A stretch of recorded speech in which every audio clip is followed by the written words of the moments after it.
What's up, fight fans out there? And we're gonna start this episode as soon as I get a couple people joining in. And we're gonna kick this episode right off. We're gonna talk about the Raymond Ford and new WBA World Champion at 126 pounds. Congratulations, young man. We're gonna talk about where I feel um, the fight started to change. It's real important. Yesterday I was having some mic difficulties. Hopefully right now, um, downloaded some stuff. Hey, shit happens for a reason. It got me to really try to set up this mic and my system. I had a power surge and everything turned off and reset it. I was just before the fight too. It was just but yeah. So we're gonna start this breakdown. Let me just get things situated here, and we're gonna really talk about what happened last night.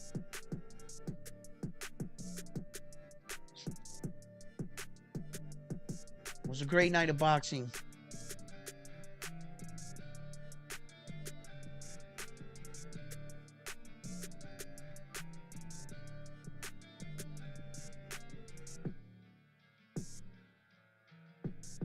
All right, hopefully I can hear my audio here. It was a great night of boxing.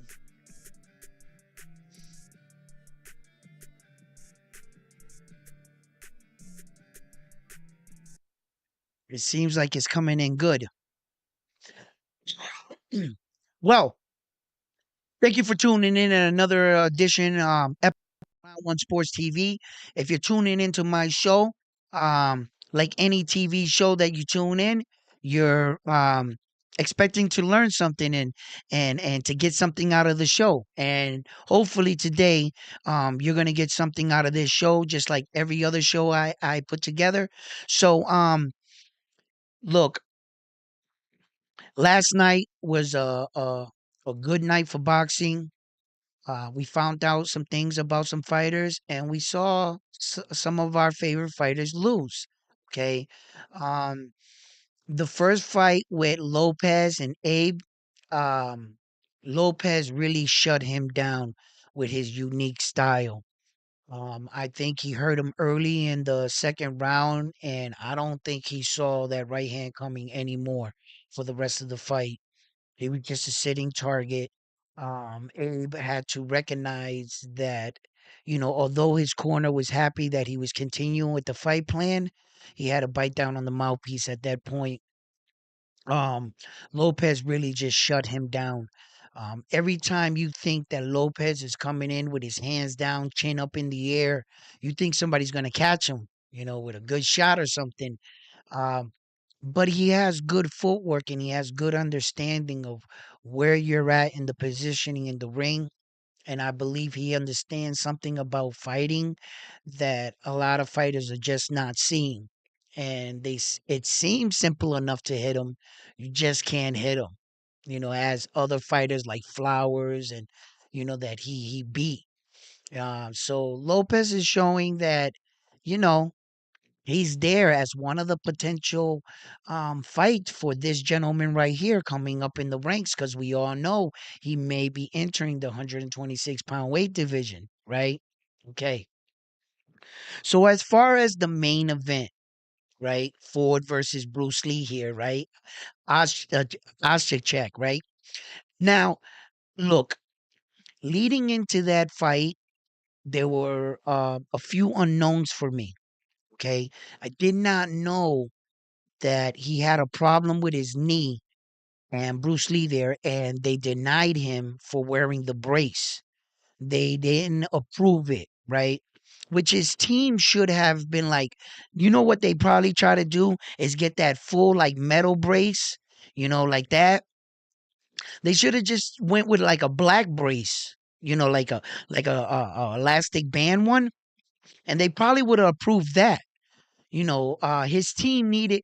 You can see the inexperience in the Japanese's team's corner. They weren't using the inswell on his eye like good on for Abe, right? Remember in the Abe fight? right? They weren't using the in swell on him, right? So it was showing in the main event fight, their corner's inexperience with some things. I'm pretty sure they could have negotiated for Bruce Lee there a little like one of them braces. And the reason why I say that and I bring up the knee thing, right? Okay. When the fight started, right? Bruce Lee there, he was showing that he was strong, right? And he was showing he had some good pop to his shots. Ford caught a right hand early in the first round. And in fact, he caught two of them. And he showed a little bit of his durability. He showed he could take his power. But I was saying to myself, for how long?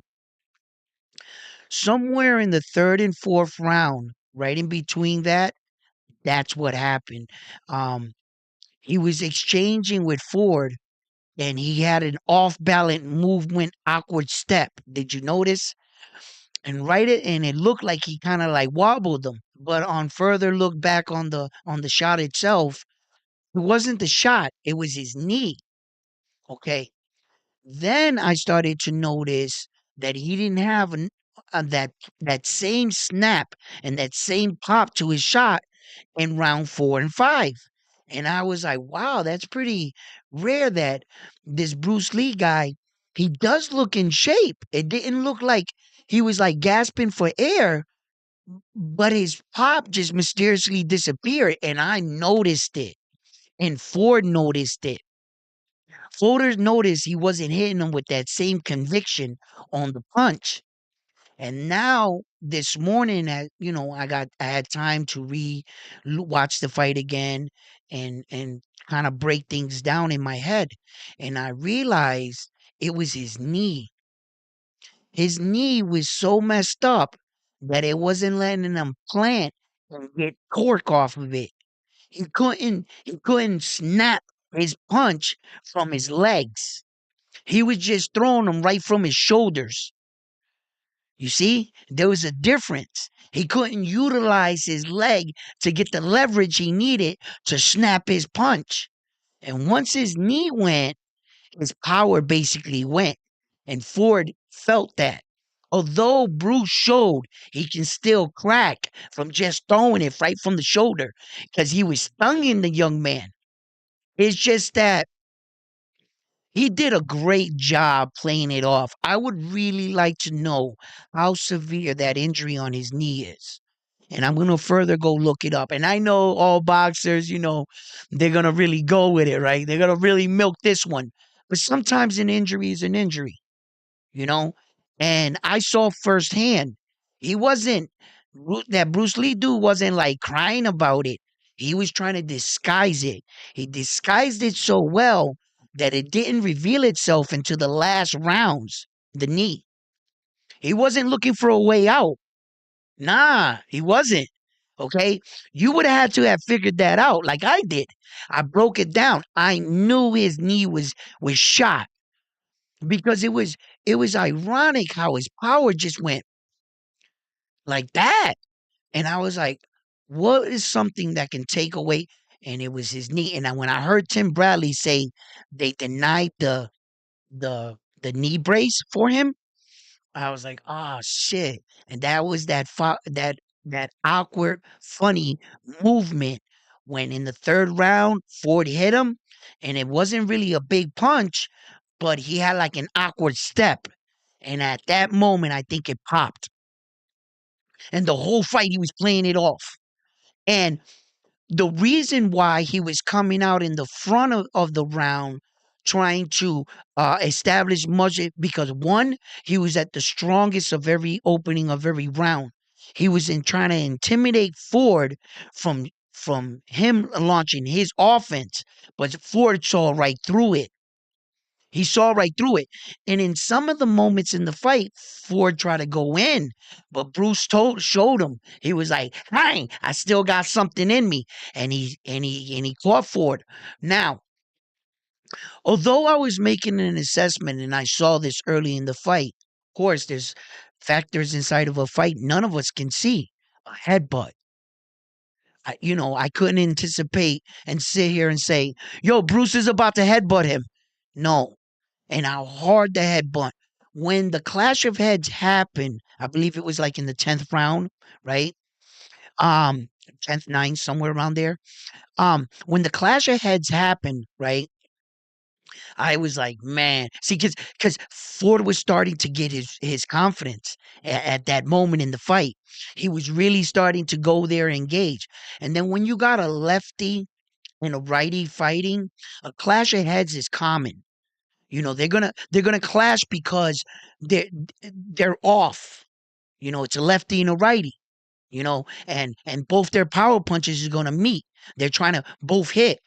That's when you're gonna get the most clash of heads when you're fighting a lefty. Yes, and it's gonna happen. I just didn't think it was gonna happen in this fight, and the way it um cracked see, and the good thing is, and in this fight, the cut was underneath the eye. Okay. In the other fight, the guy got a cut on the top of the forehead and he had one on his eye. And they were both leaking right into the eye. Bad cuts. Those were bad cuts, man. Those were bad places. Ford was underneath, but you don't know what that feels like. You like unless you get headbutted in the head by a grown man and your shit splits, yo, it's like getting hit in the face with a rock. Your head is the strongest part of the human body.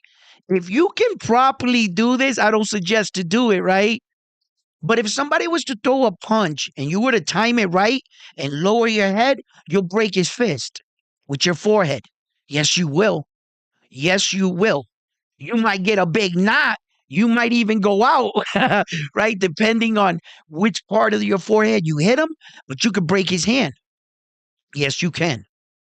Right? So the forehead is real. It's like one of the hardest. That's why we don't allow headbutts because you could just grab somebody and that's it. Yeah, you can. So that's exactly what he did. He smacked his side of his face on the side on Ford's cheek.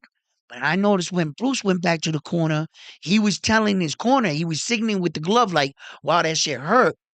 So we really don't even know how hard he was hurt. So coming out into the next round, he could have been trying to like get the buzzing to stop, you know, the room to start spinning. You know, he's playing it off. These men are trained not to show that they're hurt. It's truly like a poker face. Some of these guys will not let you know nothing, and some guys don't know how to hide it.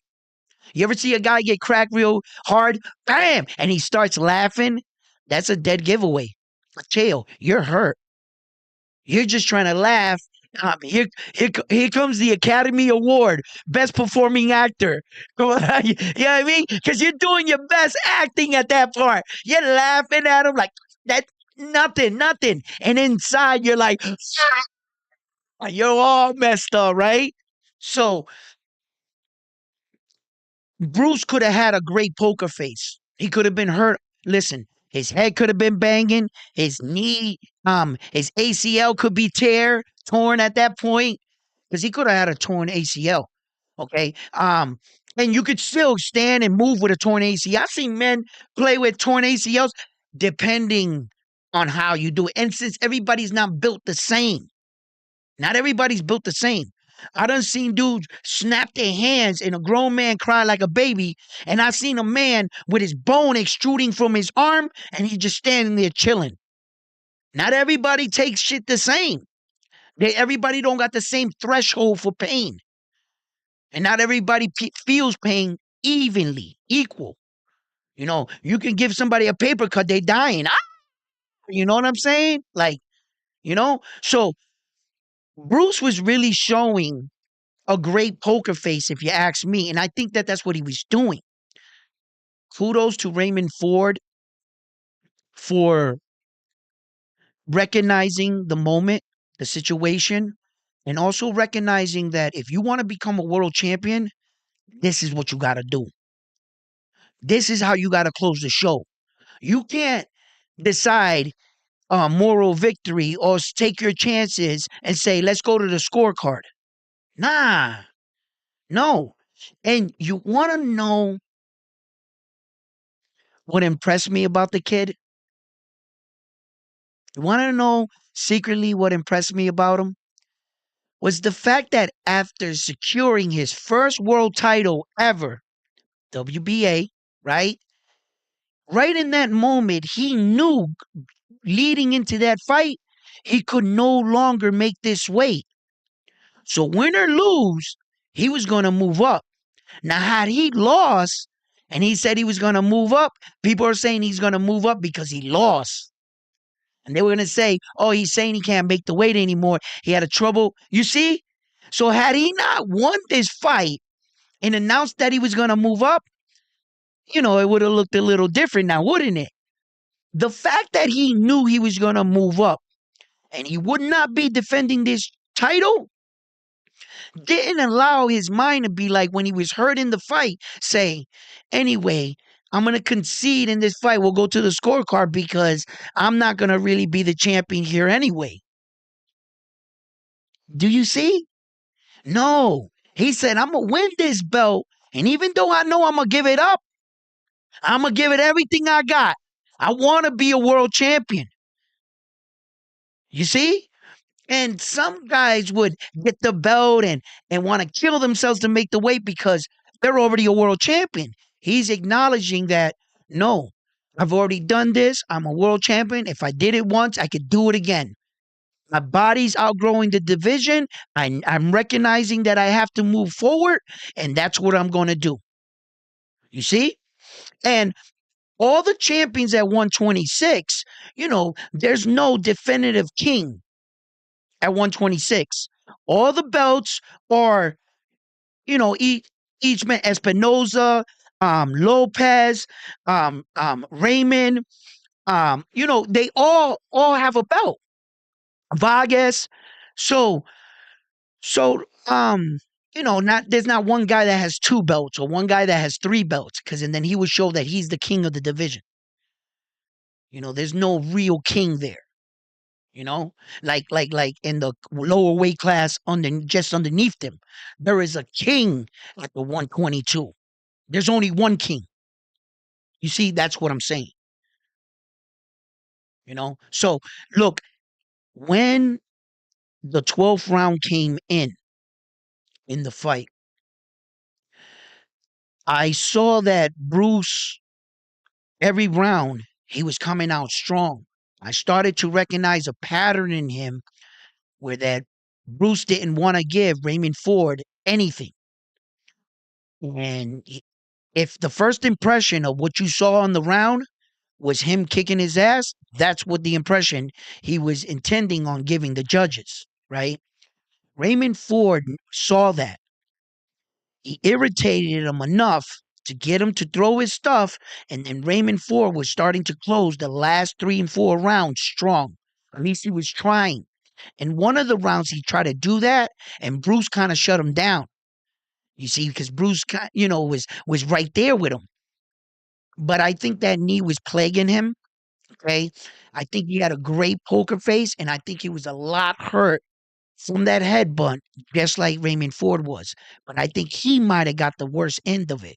Okay, in the last sequence when he like allegedly dropped him, that they didn't count it for like him dropping him, and then they got him back up and they continue the fight. He was hurt. He was hurt with those shots, and Raymond Ford knew it. Knew it. He just got a surge of energy. When you're in that moment, I can imagine you're tired, you're hurt, your face is throbbing. I can imagine this morning Raymond Ford getting up. Yo, that shit's got to be like this. And for like a couple weeks, your face is gonna be throbbing, bro. You might get headaches. You know, it all depends, right? So no one thinks about the healing process afterwards for these fighters. You just think of them in the morning and in the moment. Nah, his face gonna be. He gonna want to be celebrating, but his face gonna be like that, right? So in the fight, you know, for him to recognize this and then just let it all go. He just unloaded everything he had, and and like there are fighters that could be winning in a fight. knock the guy out, and think they won the fight. The guy gets up, the bell rings or whatever, and he dumped all his energy. He thought he already won, and he let it all out. And now it's hard to turn the engine back on. He's starting to get his ass whooped, right? We gotta know when to do that. You know, it was the last round. It was the perfect moment for Raymond Ford. It was now or never. It was now or never. And the young man, I believe he won a lot of people over. He showed he wants to be a world champion. He showed in that instant that he's going to step into the fire. And if his plan didn't work throughout the night, at the end he was going to go for it. And that's what you want to see. That's what you want to see in your champion. Unfortunately, um, some fighters are going to have to start to see that the judges, um, you know, they're not going to reward you for getting on your bike all night. The judging system is now based off points, effective punches, not points landed, punches landed.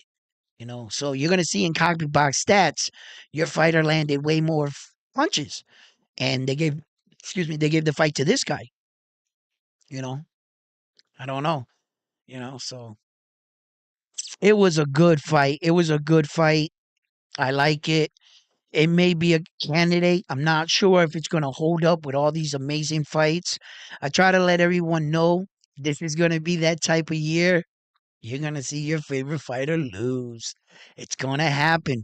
There's going to be a lot of, there might be a lot of underdog stories this year, a lot of belts changing around, but believe me when I tell you, when all the smoke is said and done for the end of this year, 2025 is going to be one of the biggest boxing years ever. It's going to make 2023 and 2024 look like, trust me when I tell you this. I see everything hitting. All them young boys that are making noise, whoever wins out of them when the smoke clears, and all these new superstars and all these listen, it's a recipe for we gonna get, man, listen, and we can get it at the tail end of 2023, quiet as kept, if some of these fighters stay active. If they don't get bougie and just give us one fucking fight a year, man, maybe we can get some of these fights in. Typically, you would like to see your fighter get at least 3 fights in a year on as a champion status. When you're like lower status, I mean, Boo Boo Stu Carrington, he fought like a month and a half ago, and he was back in the ring. Like them young boys, they're showing like when you're down, it's easier to schedule fights, and I get it. It's easy to get on most people's undercards and try to pat your stats. Like a lot of Canelo Alvarez's early fights, a lot of them were like back to back type fights. He was really active. But when you start to get up to the world championship and they're betting odds in hotels and people flying in to see you, those are things you're gonna have to put together. You can't just go like that and we filled no. You gotta check with venues where and when you could, rent out a place. Most venues and places are booked.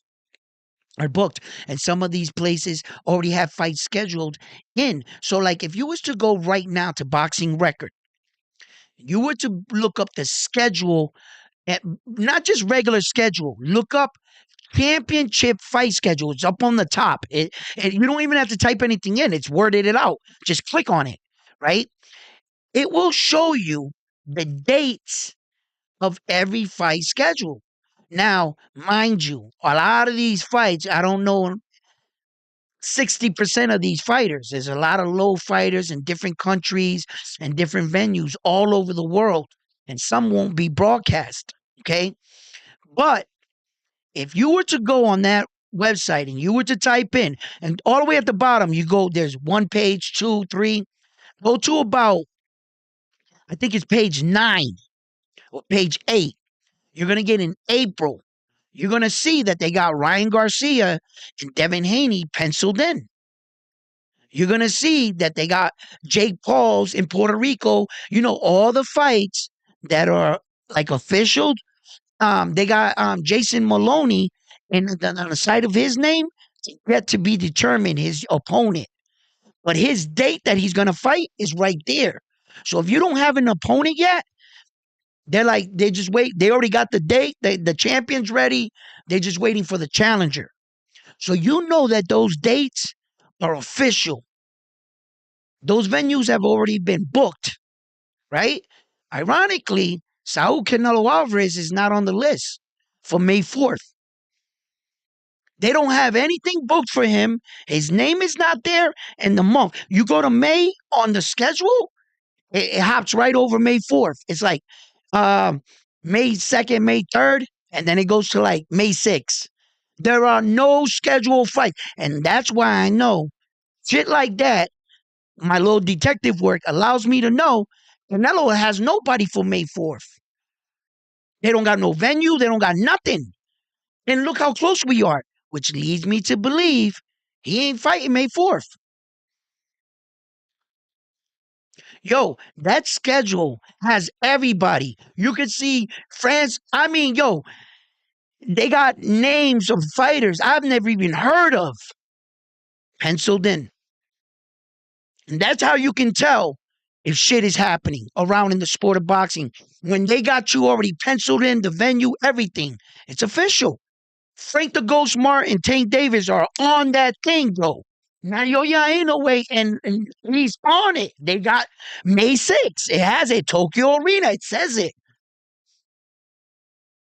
Canelo's not fighting on May 4th, bro. You think they're going to put the fight together? By right now, in all of my experience with a Canelo Alvarez fight, the press tour would have already been kicked off by now. They would be already with his opponent on different cities doing press tours this far out into the fight. Yeah. Every one of his fights when he fought in May. Every Canelo Alvarez fight, period. The press tour would have already been started. Yeah. And this little breakup with his promotional company and everything, it's what's stalling the process. He has nobody to back him for his bullshit fights that he wants for all the money. He really ate this up. Everybody in YouTube telling him, oh, now he should just fight big money fights in the tail end of his career. And we should pay him and pay to watch him see him fight ducks. That's what we should do. And the way he's doing it is with too much arrogance for me. Well, I would have supported him regardless. I would have paid to see his fights regardless. That's a Latin man right there. I don't give a fuck if he's Mexican. Okay? I would have showed love and support to my Latin brother. You fucking right, I would have. Right? And but the way he's doing it, it's like he's basically coming out and telling everyone, fuck you, I'm doing what I want, you're gonna have to pay for it. He's not working with no one. You're not giving us nothing. Your last big fights were with Triple G, bro. Are you serious? When's the last time you saw it? Come on, listen, Caleb Plant, although good, he's not on that level, bro. We all knew that. Come on, guys. Don't take Caleb Plant and take his performance and think, you know? We seen what David Benavidez did to Caleb Plant. When everybody thought, you seen what David Benavidez did to Demetrius Andre. He exposed that man. For the fighter, he is not. And you seen how they build that up, right? Yo, that was a one-sided fight. Demetrius Andres and David Benavidez was a one-sided fight. I'll wait. You tell me where Demetrius Andre was competitive in that fight. I'll wait.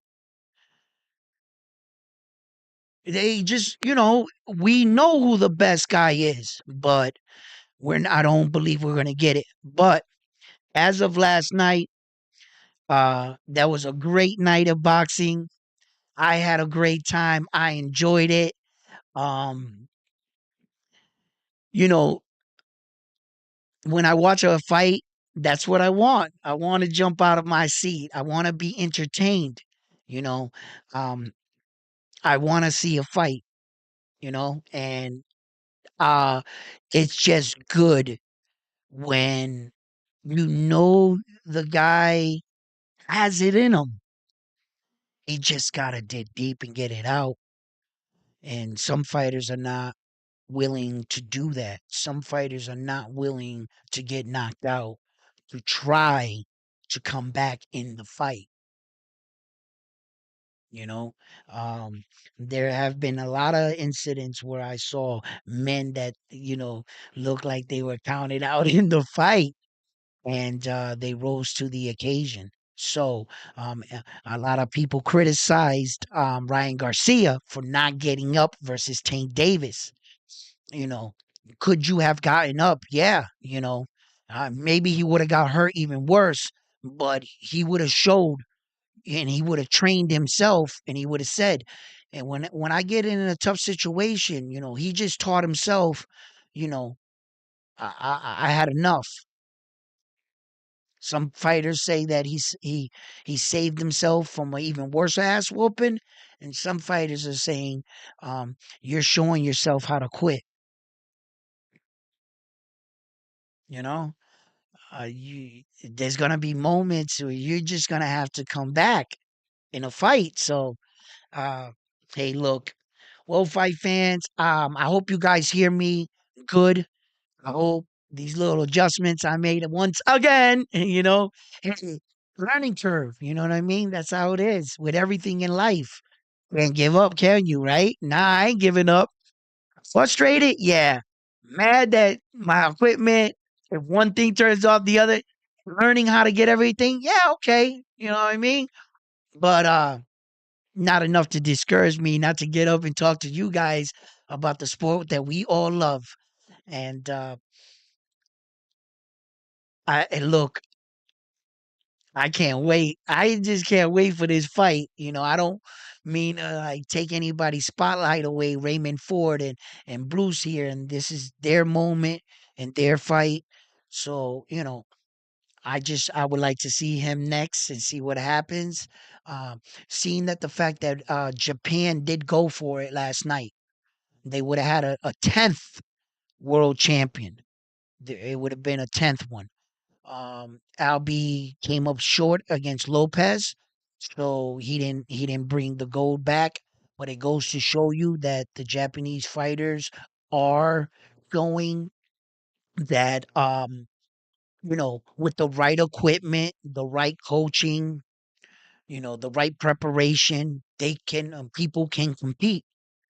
The one thing good about Japanese fighters, they're really disciplined. They're really disciplined. But as you can see, just like with anything in life, uh, you could put a man or a woman in position, they have to achieve and they have to show up. And in the sport of boxing, where you're not going to be able to talk your way through everything, you're going to have to fight. You're going to have to fight some of the best men and women that the sport has to offer. And depending what belt you're going for, right? You you should be in line to uh sometime I want to say that, and then Canelo Alvarez's situation keeps smashing into my head. And I'm just like, and the only belt that seems to be taking the blunt of everything is the WBC, right? Because obviously David Benavidez is in the WBC ranking, and the belt that Canelo Alvarez has was technically his belt because he never lost it. He lost it on the scale, recreational, drug use outside of the sport. Wasn't no steroids, it was cocaine. I'm gonna keep it funky. That's what it was. And so he never lost the belt. So that belt is technically David the Monster Benavidez' belt. And as you can see, the WBC had him as their champion. The moment Saul Canelo Alvarez got that belt, they kind of turned their back. They didn't kind of. They did close the door on David Benavidez. They were like, we're having a party in here. And David's like, yo, I want my belt back. Yo, open up. And they, nah, we got Canelo, right? So basically, everything you hear all the time, it's the WBC's doing this, the WBC's doing that. The WBC is allowing Canelo Alvarez to duck David Benavidez. But hold up, wait a minute. I thought he has all four belts. Why doesn't the other organizations push for David Benavidez to fight him or they strip him?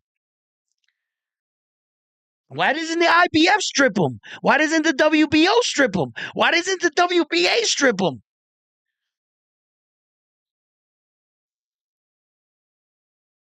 And you say, Moolah, baby.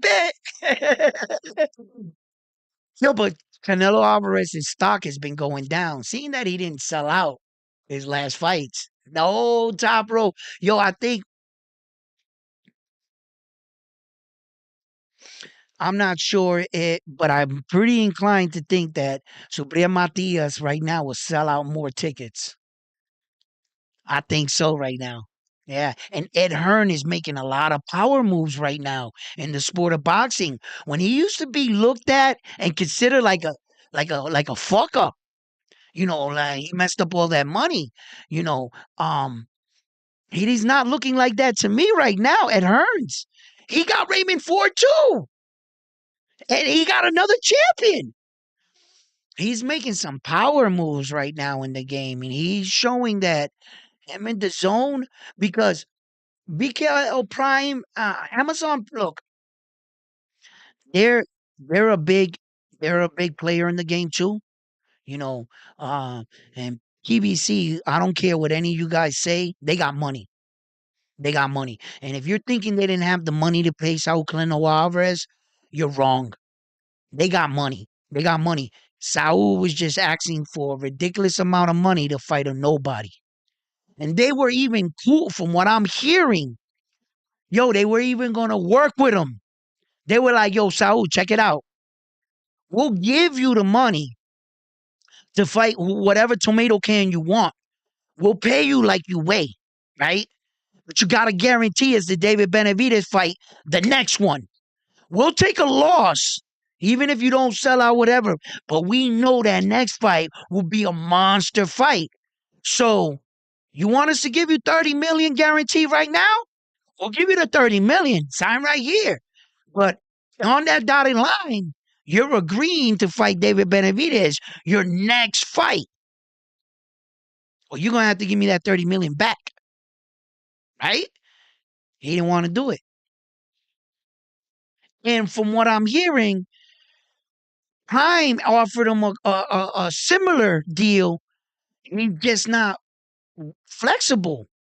He's not flexible. And then I don't think Canelo and them really, like Ed Hearns really pushed the issue for him to fight fucking Berlanga, right?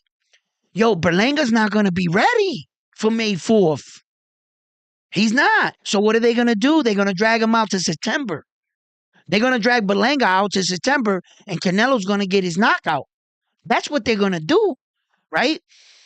But who wants to pay for that?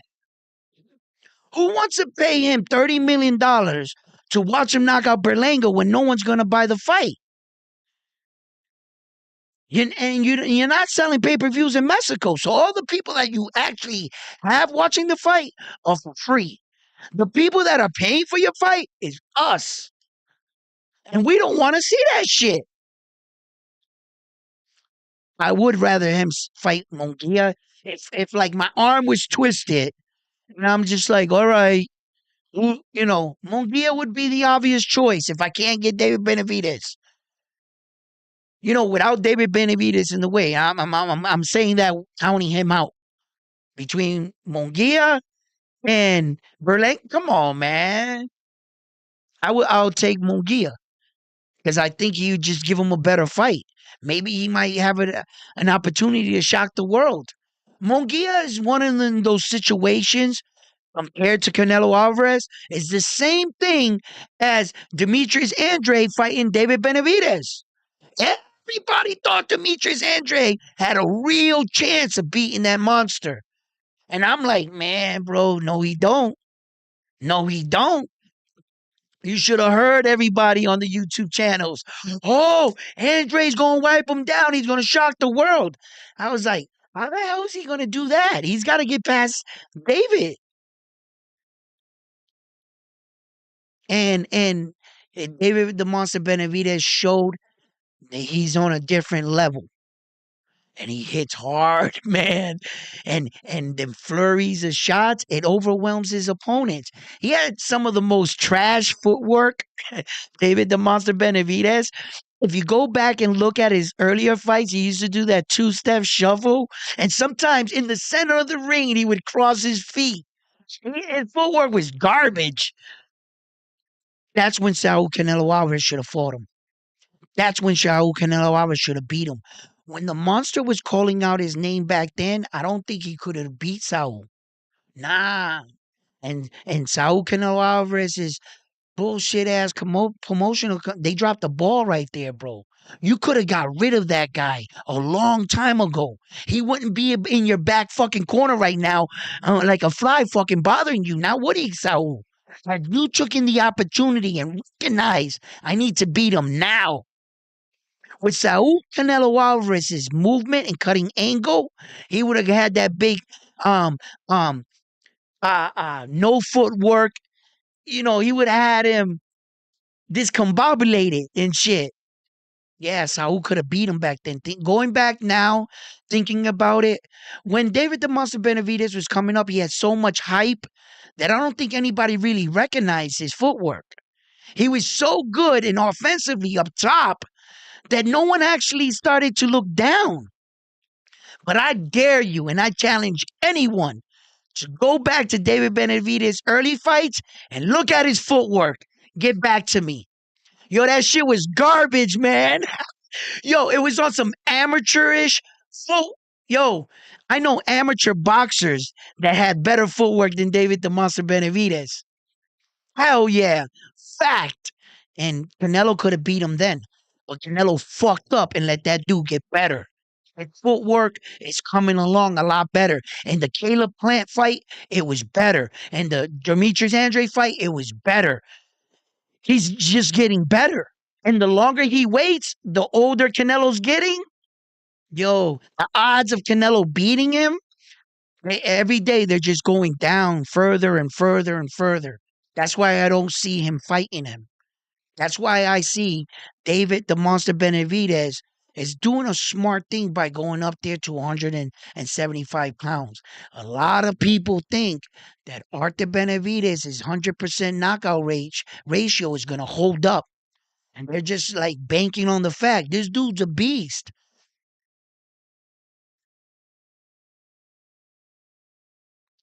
You see what Usyk did to Joshua? He took that big man, smaller guy, fought at a lower weight division, a lot faster. So he fought against a lot better skilled guys. And ironically, he had the height enough. It wasn't like he was this big to Joshua. Nah, he was only like, right? David Benavidez has the frame to go up to 175. And he has the skill, and he's fought against much sharper fighters. I think Arthur's too slow for David the Monster Benavidez. And the only way Arthur's going to catch up to David the Monster Benavidez if David lays on the ropes and he allows Arthur to come in. Because I can tell you right now, Arthur is not faster than David Benavidez. His hands ain't longer, and David Benavidez can throw punches for days. That Arthur's going to have to get in close, and he might take too many punches. Let's just remember, both men possess the kind of power you need to knock someone out. I just believe David Benavidez is long enough, lengthy enough, smart enough, and now understands fighting that much more. I don't think Arthur's going to catch up to him. I think he's going to have a really bad time catching up to him. Now, let's just think about Arthur's 100% knockout ratio. Let's remember a few of these fights went into deep rounds. One, in fact, was in the 12th round, and they stopped it with like closing seconds, or he wouldn't have that streak. See? So, I know Arthur is really good, and he's taking care of the business of the men that are in his division. Demetrius Bivol is a good boxer. He was just bigger than Saul Canelo Alvarez. You see, and Saul Canelo Alvarez couldn't get that explosion out of his body, and it made him look just that much worse. And it made Demetrius Bivol look that much better. And to the untrained boxing eye, everybody would say, "Oh, Demetrius Bivol is like the greatest there, and he should be." And I was saying, don't put that man on the pound for pound list. And everybody was like, yeah, you should. And I was like, why? Just before him fighting Saul Canelo Alvarez, none of you guys knew who the fuck he was. He fights one guy and he should be on the pound for pound list. That wasn't in his division. That was a smaller guy. Wow, you guys are quick, huh? Captivated in the moment like that, huh? Just give him all the accolades. Just fighting one guy that wasn't even in his weight division. That qualifies him. Bullshit. No, he fought that IBO kid for that belt. Did you see that kid's skills? Why did he last the entire 12 rounds and surprise Demetrius Bivol with a body shot? So you mean to tell me that was the best version of Demetrius Bivol that fought the IBO champion? And you guys want to throw him on a pound for pound list, right? Because he fought one person, Saul Canelo Alvarez, a much smaller guy. Relax. Relax. Arthur Benavidez is going to expose Demetrius Bivol for the fighter. He really is not. You'll see. You'll see. He's going to knock Demetrius Bivol out. One thing about Arthur, all that little boxing shit, he knows how to fight around that. He knows how to be patient and wait for his time. You're going to have to bring a little bit more to the table than Demetrius Bivol did against that IBO champion. When you start to put him against guys that are his own weight, his own size, and that are looking eye to eye with him, it seems like the fight is a little different. Yeah, his stock rised off Canelo. I just wasn't convinced. And we're about to find out. David the Monster Benavidez is doing something good right there, I think, by moving up to 175. Fuck Saul Canelo Alvarez, man. Let him. You know what? At this point, don't even help him save his career. You know what, David the Monster Benavidez? He doesn't deserve you. He doesn't deserve your fight. Fuck his money. Fuck his fight like he's the lottery fight. Nah, he's soon going to run out of opponents because he ain't going to have no one else to fight him. And ain't nobody going to go pay to see that bullshit. Listen, take those belts and rub them on your chest. Because at this point, fuck him. All right? David, don't allow this man to hold you prisoner with his shit. He don't deserve you. You're the star, David the Monster Benavidez. You've always been the star. Go get your star status. You don't need him.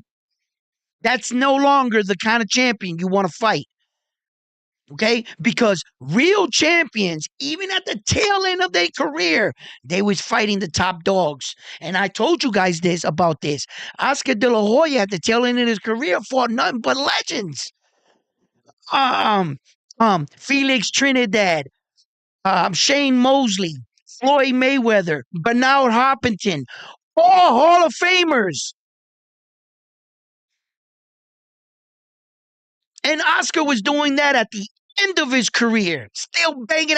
And at 23, he took the old legend out, Julio Cesar Chavez. That's a real Mexican fucking champion. And as quiet as kept, a lot of people are not even bringing Oscar De La Hoya's name up. It's kind of like when the argument Jordan or LeBron, and everybody's like, hold up, what about Kobe? LeBron, you ain't past Kobe. That's kind of what we on right here. You see?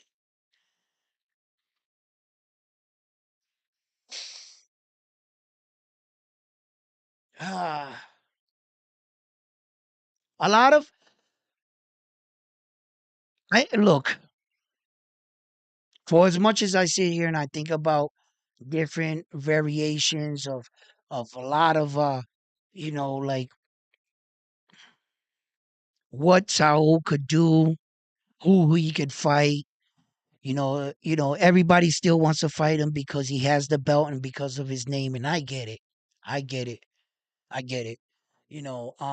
When they're saying that you don't need belts to, if that was true, then these fight the fact that you need a belt makes your paycheck a lot bigger. You ain't got no belt, but you giving us these legendary fights with no belts. When they go back to look at the fight, they go, "This was one of the best fights of the year," but it was for no belts. Had it been for two belts, three belts, it makes the right.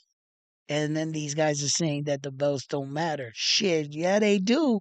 And this dude is just hogging them all up. And I don't think it's right. I think other organizations are in on it too. It's not just the WBC because he has all four belts. And if, they should have made him fight his real mandatory. So, hey, it is what it is. But yeah, guys, listen, I love you guys. What's up, my man?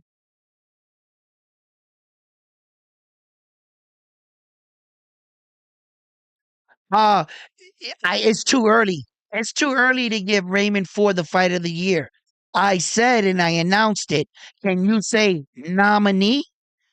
I think it'll be a nominee, but we got too many good fights in front of us. You know, that Francis Ngannou and Anthony Joshua fight might just be a really good fight. We got Devin Haney against Ryan Garcia. That can turn into a good fight like that. If Ryan shows up to that fight, we got ourselves a fight on our hands. Ryan shows up, right? He's got the skills. He's just got to put a fucking plan together. I have to see that firsthand. We have way too many. We got way too many fights, and the year is way too early to say Raymond Ford got fight of the year. I'm not going to be able to give him that yet. I'm not sure if it'll hold up, but it might be a candidate. It might be a candidate. Seeing that you know, there's like I said, there's just too much. There's too much boxing. It's too early. It's too early. You're gonna have don't Nakatoni fight again. You're gonna have him fight again this year. You're gonna have Terrence Crawford probably fight this year. You're gonna have a lot too many. We got Tim Zoo and Keith Thurman. That could pop off. It could be a one-sided event, or it could pop off. It's just too many big names and big fights. You know, um,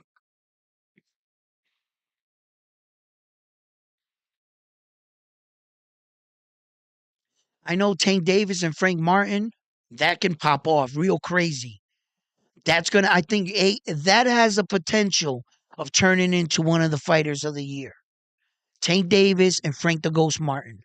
If you ask me, if the fight lives up to what both these fighters are capable of doing, that might be a candidate. Yeah, we just got too much good fights, bro. You know what I mean? But I respect the the vote, and he's got my vote. Starting off right now, Raymond Ford. I even said it. And you say candidate for fight of the year, right? Because that he showed a lot of heart, resilience, and for every fighter, look at there were fighters in attendance. Bruce Carrington, a lot of young fighters in the crowd, firsthand saw going into the championship rounds. Ford was probably losing in that fight, and according to the judges' scorecard, he was. And it showed those young men that were sitting right there that one day are dreaming about being a world champion. Bro, This is how you're going to have to fight sometimes. The fight might not be going your way. Are you prepared to bite down on that mouthpiece? Are you prepared to let it all hang out? Are you prepared to even get knocked out going in there trying to get it and saying, I'm not scared. If I'm going to lose, you're going to have to detach me from my senses, or I'm going to detach you from yours. There is no quitting me. And those young men that were sitting in that crowd watching that young man right there bite down on the mouthpiece and go for his dreams, you think it didn't send a shockwave through those kids' veins that were sitting there and got them out of their seat? And it sent a fire under their ass. I bet you some of them dudes is in the gym right now, getting it in because they want what he just got. It's a world title, champion forever. You can change your family's life. Yeah, you can. That's everything you worked for, everything you trained for. And now that you're there, it's not time to take a nap, a break, or a vacation. Now it's time to really put your shit together.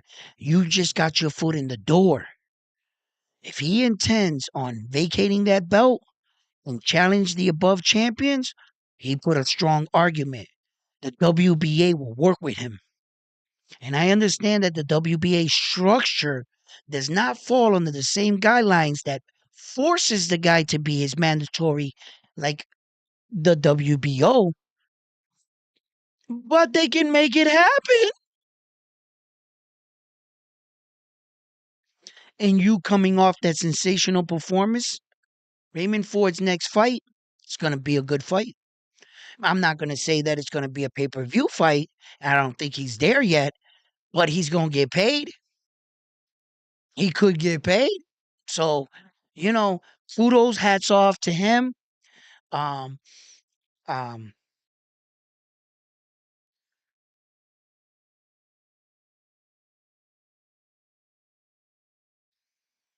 Bivol, if you're just tuning in, I just broke down that whole fight. You can rewind. You know, uh, Demetrius Bivol and Benavides are assigned to fight to unify all four belts.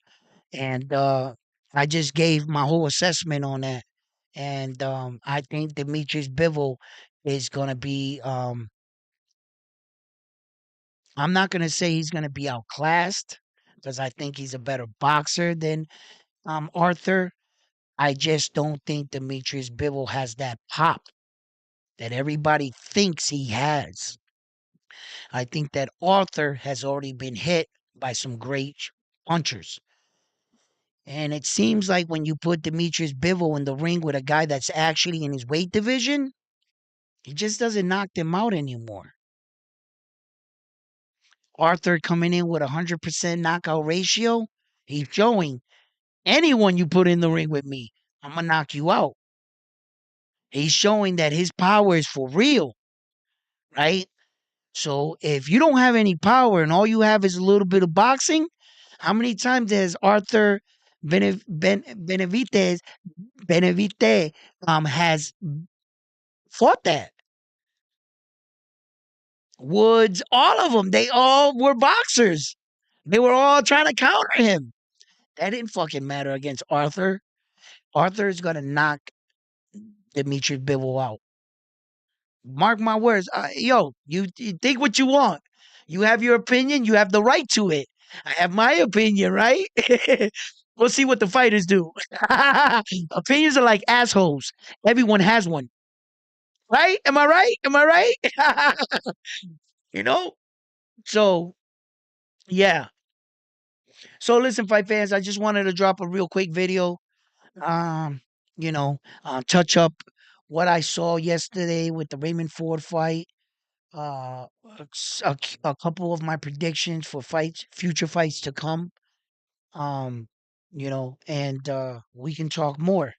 I'm waiting to see when I go back on this video how I sound, the quality and everything, because mainly I also have been doing these lives because of that, because I have to get everything to start connecting so that I can go on my next move. You know what I mean? On another one here at Round One Sports Talk. You know how we do.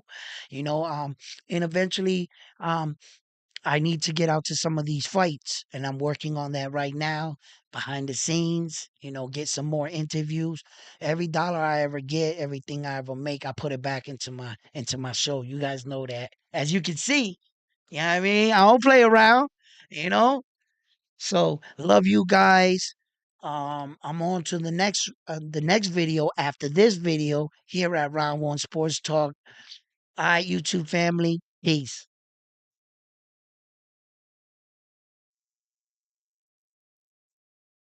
Oh, thank you. Hold up. Hold up. Hold up. I was about to cut the stream. We got that. Hold on. Are we still active? Because we my man Jay, a round one donation, $20 donation. Thank you, Jay, my man. Hey yo, I'm about to, I put these little things together, but I'll be talking, I'll be going into my shit. I never use my effects, right? Let me see. Tell me how the effects sound. Check it out, check it out, check it out. Surprise, motherfucker. Hell yeah. I'm gonna blend this one in. You wanna feel how hard I can punch? Huh? You wanna feel how hard I can punch?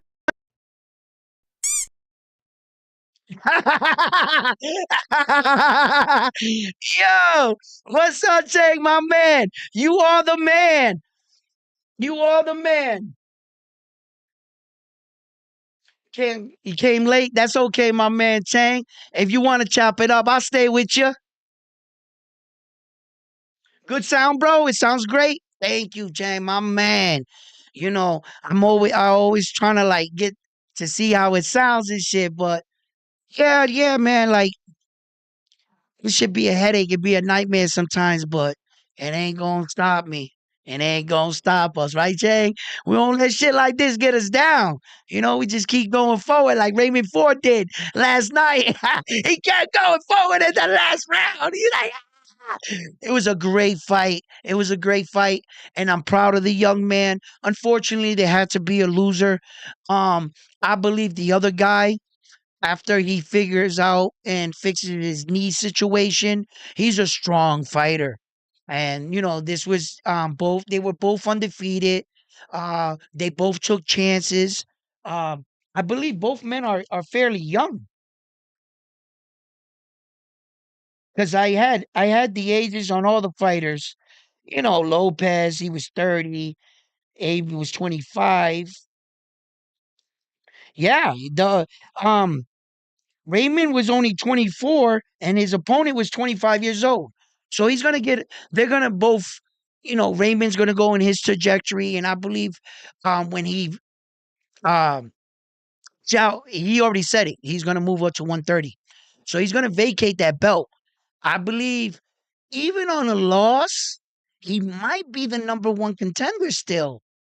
Or if he falls down to the number two, then the number one and the number two can fight for the vacant WBA world title at 126. So Bruce Lee might get another opportunity sooner than he thinks for another world title. And I believe he'll be successful there. Um, I'm not sure if Lopez is looking to unify or if Vargas is looking to unify, but I know that Ford is going to move up. So we'll see from there because my man's coming up the ladder. He's definitely coming up the ladder. So everyone sees what's happening in the near future. After his fight with Luis Nares, he could be making his announcement to the 126 with the kind of momentum and star popularity that he's bringing. That can be a big fight for anyone at the 126. You know, and it depends who's there and who has it. Like I said earlier in the video, there's no definitive king at 126. Each man has a belt, so there's not like no dominant king at 126. Where that at 122, There's only one king. There is no other kings. There's only one. So, um, yeah, yeah, that's what I have anticipated for the rest of the year. Yeah, it was a good fight, Chang. It was a great, amazing fight. It was an entertaining fight, and it was a a learning experience for both men. If you have the time, go back and watch this live stream. I really talked about the fight. I talked about what I felt that I saw in the fight in my live stream while I was live. I was for the most part, giving my reaction to the fight, not necessarily in a professional broadcast sense like Tim Bradley was, because I'm not at the fight, and their comments always throw me off. Had I only been with my mic looking at the fight, I could think freely, but every time he says something, it kind of like throws something in my head, so I don't, I just give kind of share what I see, and I just was seeing a different fight, and I could see where other people were seeing the same fight and seeing different things as well. That didn't mean you were wrong. You saw what you were seeing, and you were 100% right. I saw what I was seeing. See, so you're not either right or wrong. Because in a fight, no one could predict the fucking headbutt. Come on, man. There was no way I thought the head clash of heads was gonna, that could have affected the outcome of the fight, and I'm pretty sure it did. I'm pretty sure it did. Listen, what if he never got that headbutt, right? What if Raymond Ford never got that headbutt and he didn't feel like in some situations he had to protect his eye and not move in? Had he not sustained the headbutt, he could have tried to win in, and that Bruce Lee dude would have caught him, probably knocked him out. The headbutt might have saved Raymond Ford in a sense where that he was like, oh, because during the time that the headbutt and they collided, Raymond Ford was already decided that he was going to step on the gas and he was applying pressure. He had got caught with two sneaky punches leading into that headbutt. After he got the headbutt, he had to back up. He had to shake it off and he had to protect his eye, gather his wits about himself, then go back in. You see? So, in a way, the headbutt could have altered the fight in many different ways. In the end, Raymond was able to, get past those damages, stay focused, and secure a victory. And he did so. And congratulations to the young man. So, gentlemen, listen, I leave you with this. Please, if you came in late, you have the time to watch a great video. And I'm on to the next one after this one here at Round One Sports Talk. Thank you guys. Peace. I love you guys, man.